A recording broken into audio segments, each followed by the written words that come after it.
I'm a Bali National Golf Club. This is this hole number 1. I've hit it into the bunker in front of the green. You can see what I've got in front of me. I've got a really steep bank.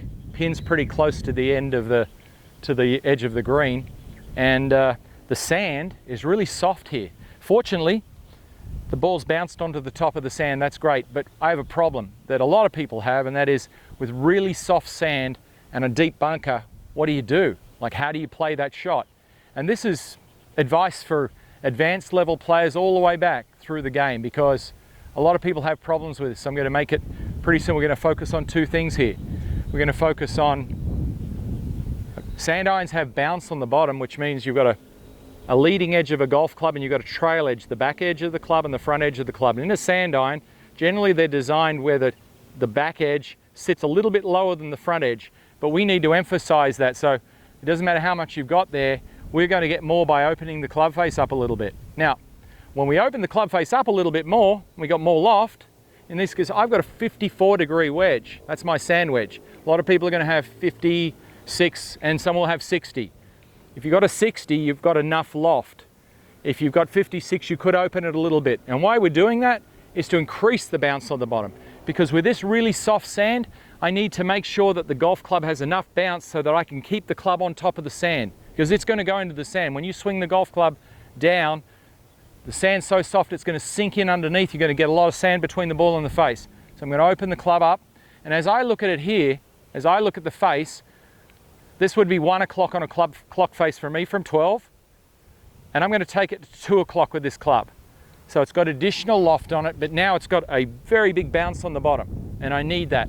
Now, that's number 1. Number 2, if I have more loft, I need more swing. In other words, I need a longer swing.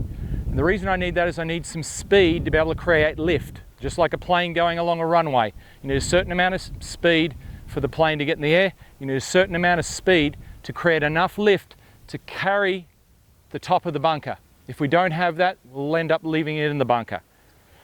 The ball position, I'm slightly uphill here. I'm going to play the ball towards my front foot, towards my highest foot. In fact, if I'm standing on a hill, good rule of thumb here is that when you've got a slope, play the ball towards your highest foot. For me, that's my front foot, my target side foot.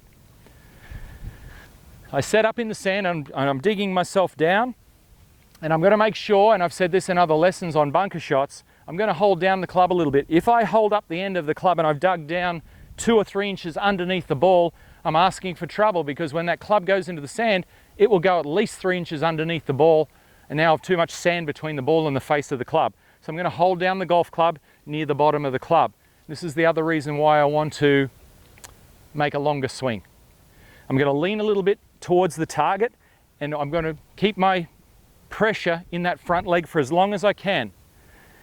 I'll just stay looking here and get my follow through as far through as I can. So a good thing to remember here is, as I strike it, I've got sand on the face, toss sand over my shoulder. In other words, get the golf club all the way through. I'm making a long backswing, I'm making a long follow through.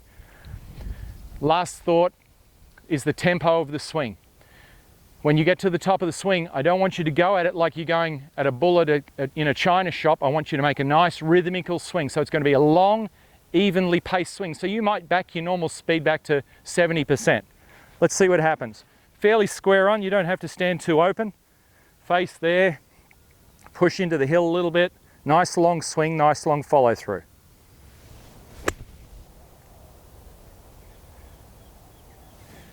Well, that golf ball has come out really well. Remembering this is a 54-degree wedge, but opening it up, I've got maximum loft. It's gone much higher than the bank.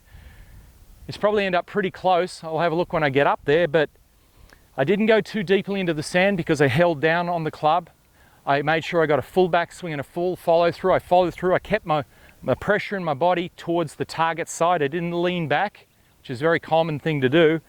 I kept my tempo even at about 80% of normal.